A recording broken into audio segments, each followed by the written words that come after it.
أصليا تيفوق وحويه بكتيريا دي لوجو ترجعي السحرة كتيرتي وقف كديفشيت كيسي دبقوا نقطي وحنا كان أنت بدن وأنا ذا فضل وحكلوا فارحي ويدي نقاله فدرالك نقاله فدرالك إذا كسوق على حقيقي يصير لكن أنا ما نقالها مركز اجتماعته ووزارة مالية وفدرالة وزارة مالية وبنت الآن مركز أنا واحد أنا حرير لنا أنها نوع عايز بتشرو سلام كبعد يصير قبل كايلان إنكستو سؤالها سوي خصوصا نظريان سؤالي بدنا وك جوابته حلوانada ayaa ku weydiiyay taasna aad baan kaaga mahad celinayaa wasir sida la socoto waxaad sheegtay sagaalka gobol ee Puntland in sidaa faro wasaaraddu ay uga shaqeyso hadda ka hor su'aashaas waa lagu weydiiyay gobolka Highland waxa ka jira gaab xagga caafimaad darro waliba MCA-tada waxa jira degmooyin dhan oo ka tirsan gobolka Highland oo ay ka mid tahay ceelaayo afar wax MCA jahaba yaraatay male wasaaraddu sida badan waxa moodaa inay laamiga ka tagin waayo afar laamiga waxay u jirtaa jingada laga leexdaa adigu 12 kilomitir ceelaayo boos waxay u jirtaa 8 kilomitir mararka qaarkood waxay soo gaadhaa qow dib u laabataa marka madan oo sirtaa waxa kaaga qorshaysan qodobka labaad waxa weeye labada gobol ay saartay sida shaxda ku qoran gobolka Sanaag iyo Highland 292 ayaa ku qoran 4008 anigu dhihi maayo baa la galayo sidee macnaha u dhacday sagaalka gobol markii hadda la qiimeeyo xisaabta way isla garanayna 400 iyo hayay ayay noqonaysaa gobolkiiba laakiin wuxuu qorshaysan tahay inaad halkaa wax ka qabato waliba beeralka waxa ku jira 39 iyo 4 waa inta macnaha shaqaalaha ka qaato macnaha Puntland ahaan mushaarka waxa kaloo jira 24ka gobolka Highland 19 baa qaataba mushaarka beeralka shantu hadayba 24 tahay shantu maxay ku weeydi qodobka saddexaad waxa weeye waa tii hadda uu gudoomiye ka hadlayay oo waxa jira Puntland MCH farmasiyo la furanayo qofku wuxuu sameeyaa anigu aan dhakhtarayeen baa soo dhaqaaqaya waxaan furanayaa farmasi dawladii baa saaraya sidii raashinkii oo kale waa la imaanayaa waxaa loo raraa halkaas aleega naqas bay hayeen dhinacana waa lagu rarayaa waxaa moodaa in la yidhi macnaa dadka waa ku noolaadeen taasna inaad ka samaysaa wacyigelin oo magaranaysaa waayo hadda caalamka haddaad tagto berdhoweed waxaa tegay turkiga anigoo moodayo Soomaaliya baa warqad qaato waxaan idhi kiniin madax xanuunkaan rabaa saale warqadii meeday yaa kuu soo qoray ditoorkee waxaa moodaa halkan in qofku ditoorka caadiga ee garawa jooga haddaa u tagto tiraahdo kiniinka noocaasaan rabaa kuma oranayo warqad masirata yaa kuu soo qoray taana waxaa idinka qorshaysan iyo wacyigelin dhaba inaad ka samaysaan hal kelmad baan oranayaa xanuun waxaa jira laba xanuun oo najis ah oo ina ku badan oo isbitaalada ama goobaha sida gaarka loo leeyahay ay badanaaba dadka daawada ugu qoraan labada xanuun waa xanuunkan la yiraahdo tiifowga iyo malaariyada oo haddii aad iska baadho goobaha waxa weeye xarumaha caafimaadka oo waaweyn oo dawladda oo kaleeto badankooda aan dadka laga helin kuwa bareefadkaana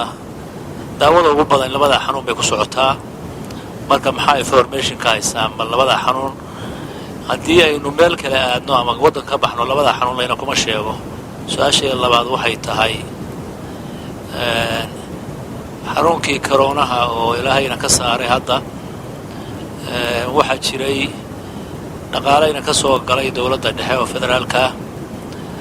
dhaqaalahaas wasiir maxaa lagu soo gaday mishinadii coronaviruska lagaga hortegayay oo goobaha caafimaadka oo hadda waxa weeye Puntland meelo badan hadda la keenay waan ognahay qaar badan inay dadka shacabka ay keeneen dawladdeena dhexe oo Puntland maxaa ka yimi dhaqaalahaas iyo soo baxay iyo wixii halkaas garanaysaa kaga aadanaa markuu horeysa wasiirka waa mahadnaqaya warbixinta iyo marketinka iyo sida qurux badan su'aalaha uga jawaabay waa uga mahadnaq su'aalo badan oo taagnaa dabcan golaha ku weydiiyey in badan waa ka jawaabtay in badan wax laga yaabo inay wax ka taagan yihiin mudane wasiir sidaa warbixinta haddii aan ka akhrinay aduguna aad afa ka sheegtay dhammaan mashaariicda gobollada ka socda intooda badan sanadkan ay wada dhammaanayaan waxaan malanaya mashruuca gobolka bari ka socda iyo gardafuuyos la socda inuu ugu waqti dheer yahay gobolka nogaalona adu hadda ama aan wakiilka ahay aan wakiilka ka mid yihiin waxba kama socdaan culaysyada jira iyo dhibaatooyinka jira iyo dhaqaale xumada iyo waynu la soconnaa su-aashaydan waxay daaran tahay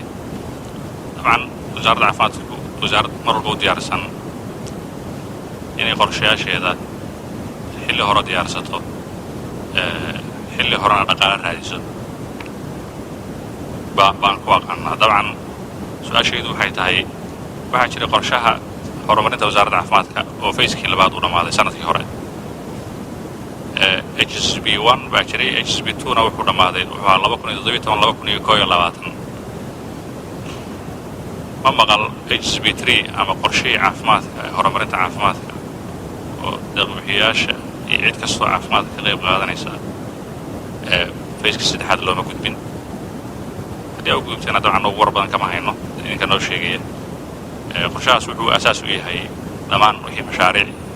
shaqooyin dowladda wasaaradda caafimaadku ay qabanayso in badan oo su'aalaha ladin weydiinaya uu ka jawaabi kari lahaa sanadka 2022 baa socda oo hadda qorshihiisu uusan diyaar ahayn 5 sano aysan diyaar ahayn maxaa idinkaga qorshaysan mise waxaynu sugnaa waxa ay hay-aduhu ay noo keenaan oo mashaariic yaryar ama emergency ha noqoto ama wuxuun kala noqotee miyaynu sugnaa mise waxaynu sugaynaa inta xarumuhu ayna ku xirmayaan dalkana daawo la'aan iyo mushaar la'aan la isku waraysanaya maxay hadda 4,000 oo shaqaalaha waa idin qorana mushaaraad aad intooda badan siisan haddii mashaariicaas la waayo waxaas mushaaraadkooda la waayay su-aasha la xidhiirta in adeeg caafimaad oo dhammaystiran oo hadda aanu ka jirin puntland guud ahaan arrintaasuna ay u baahan tahay sida wasiirku sheegay in dadku ay helaan cisbitaal mid keliyaba ha ahaadee xarunta garowga ku yaalla ama caasimadda oo dadku ay safarka iyo meelaha fogfogaya aadayan kaga kaaftoomi karaan waxaa kale oo aan ku darayaa arrinta la xidhiirta xirfadlayaasha caafimaadka guddida xirfadlayaasha mudane wasiir guddida mas-uuliyaddooda idinkaa leh idinkay hoos yimaadaan halkana way noogu yimaadeen waxaana muuqataa oo aanu ogaanay markaannu iyaga waraysanay xeerkan xirfadlayaasha inaan waxba ka fulin wax shaqaa oo ay qabtaan inaana jirin shaqada ugu badan oo hadda waxa wasaaraddu u baahan tahayna iyaga ayaa u xil saaran marka aad fiirisid qodobada maxaanku idhahday 6 iyo 7 ee xeerka waxaa ku qoran xilka iyo howlaha ay u xilsaaran yihiin xirfadlayaashu inay tahay meesha ay waa caafimaadkeennu muhiimad gaara inay u leedahay marka guddida waa la kulannay haddaanu nahay guddida arrimaha bulshada wax shaqaa oo hadda ay hayaan oo ay ku mashquulsan yihiin ma jirto xeerkaasuna waa xeer iska qoran sidii loo fulin lahaa xeerka waxyaabaha yani ka muuqda ama qodobadiisana waa mas-uuliyadda waxaa le wasaaradda insha allahu caafimaadka mudane wasiir waxaa jira ururka dhakhaatiirta puntland oo guddoomiye leh oo rag odayaali ku jiraan oo waaweyn oo mas-uuliyiinah oo maxaanku dhaha dhakhaatiir hore ah maxaa diiday dhakhaatiirtaasu saacado meelo gaaray ku shaqeeyaan maxaa diiday inay ka shaqeeyaan cisbitaalka guud ee garoowe saacado mucayan ah si ay dadku uga faa'iidaystaan oo si baartani uga shaqeeyaan waayo xarumahoo ay joogaan iyo meelaha ay ka shaqeeyaan dadka oo dhan suuragal uma aha inay tagaan waayo meelo qaaliya ama maxaanku dhahdaay dadka masaakiinta ama dayarta aana tegi karin marka wasaaradda maxay u suuragelin weyday in dhakhaatiirta waaweyn ee puntland jooga ay saacada ku yeeshaan cisbitaalka guud si dadku ay uga faa'idaystaan su-aasha labaad waxaa weeye waxaa jira jaamacado badan oo kulliyadaha caafimaadku ay ka furan yihiin ama macaahid dadka xirfadda caafimaadka baranaya ay galaan waxaana muuqata inaan la hubin dadkaasu waxa ay baranayaan iyo caafimaadku sidiisaba marka laga hadlayo wuxuu u badan yahay farsamo iyo baractis qofku inuu helo isbitaalle ay baractis ku sameeyaan ma leh qalabkii ay baractiska ku samayn lahaayeen oo hase hadhowdii qof u aadaan ma haystaan waxaa mooddaa inaan la hubin arrintaas sidee looga bixi karaa sidee xarumaheenna wax lagu barayo dadka caafimaadka baranaya ay u soo saari karaan qof laysku hallayn karo waxaan ku horraysiinayaa xildhibaan cabdicasiis oo ah guddoomiyaha guddiga arrimaha bulshada runtiina xog badan oo aan isleeyahay xildhibaanada inta badani ma hayaan marka laga reebo dee cabdirasaaqoo isagu wasaaradda qayb ka ahaan jiray inaanay jirin xildhibaan cabdicasiis runtii aad buu iyo guddiguba aad bay noola shaqeeyeen aad bayna xoog ogaal u yihiin hadalkiisa labada qodob ee ugu horreeyey waxay u badnaayeen tala soo jeedin iyo aaraa iyo waano oo ay ka mid tahay adeega caafimaadka guud ahaan in la soo kordhiyo oo si looga baaqsado dadka caafimaadka bannaanka u aadaya taana waan soo sharaxay inaannu hawshaa ku jirno laakiin su-aashiisa waxay ahayd ururka dhakhaatiirta maxay uga shaqayn waayeen cisbitaallada waaweyn ee magaalooyinka waa arrin saxa waana arrin lagu leeyahay waana arrin aanu hore u gallay dabcan waxay ku xidhan tahay doctoorka iyo dadnimadiisa iyo mas-uuliyadda uu isagu isa saaro annagu waxaanu leenahay qorshaha soo jeedinteeda iyo inaannu ka dhaadhicinno oo ku dhiirigelinno inay hawshaa galaan jaamacadaha iyo machadyada iyaduna waa aa kale oo raba in shaqo fiican laga qabto machadyada iyo jaamacaduhu waxay soo saaraan arday fara badan oo ama dhakhaatiirah ama neerasah ama midwifea runtii aad waxaanu ugu dadaalnaa inaanu wasaaradda caafimaadka wasaaradda waxbarashada aanu kala shaqayno in aanu isku jiho wax u wadno marka ay timaado curriculumka iyo dadka caafimaadka ka soo shaqaynaya waxa loo dhigayo maadaama ay tahay dadkii aynu berito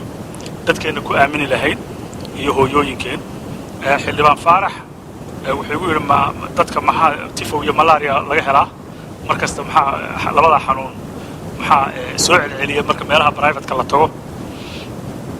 tifowgu ma garanayo inta aad ka og tihiin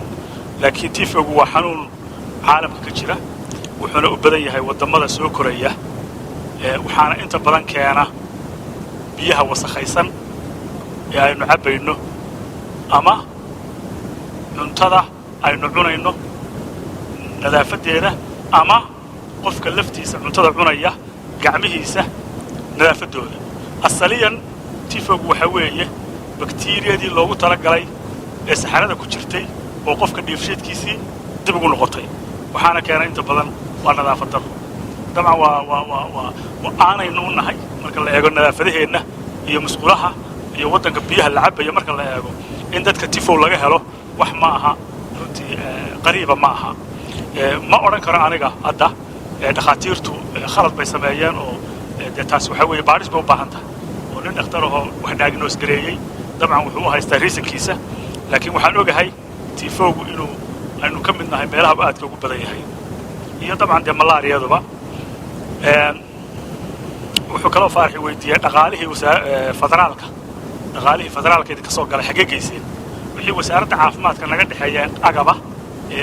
alaabta covid-19 loo isticmaalo karaato maaskiska daawooyinka wixii la helo waxaas waa jiraan laakiin arrimaha dhaqaalaha markay timaado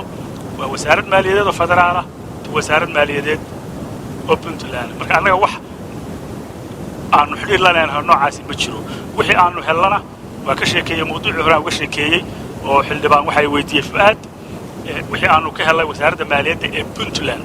oo ah waxa keliya aanu hellay xilliga covid-19ku uu aadka u adkaana runtii waa ka sheekeeyey marka taasina waa taas xildhibaan raallihaga aada magaciisaba ay dhaafay xaggaa dambe xildhibaanka mahdi oo su-aashii soo noqnoqotay haylaan iyo shaqaalaheeda isaguna ay weydiiyey shaqaalaha caafimaadka inta annagu aanu fadhiisanno gobol uma qaybinno uma nidhaahno ama 4.5 ha loo qaybsado ama gobol ha loo qaybsado wax shaqadayada runtii maaha laakiin shaqaalaha waxaan ku salaynaa xarumaha nooga shaqeeya imse xaruntaasi imse u baahan tahay intaasaa loo qoraya meel hebla xarun baanu ka furannay imse u baahan tahay intaasaa loo qoraya haddii xarun cusub soo korodho shaqaalu waa ku kordhaya haddii magaalo cusub aanu project u helno shaqaalu waa ku sii kordhaya mar wax waliba waxay ku salaysan yihiin shaqada markaa meeshaa nooga socoto laakiin wax wali loo qaybsan karo ma aha runtii shaqaaluhu laakiin arrinta waxaan kugu raacsanahay farmashiyada iyo wacyigelinta in loo sameeyo daawooyinka sidii ay u siin lahaayeen bukaamada inay wacyigelin badan u baahan yihiin iyo in loo sheego waxyeelada daawada ay keeni karto arrinkaasi waa arrin runtii caqabad jirto aan kugu raacsanahay ina tahay inaan wax ka wada qabanno haddii aad ba mahadsantihiin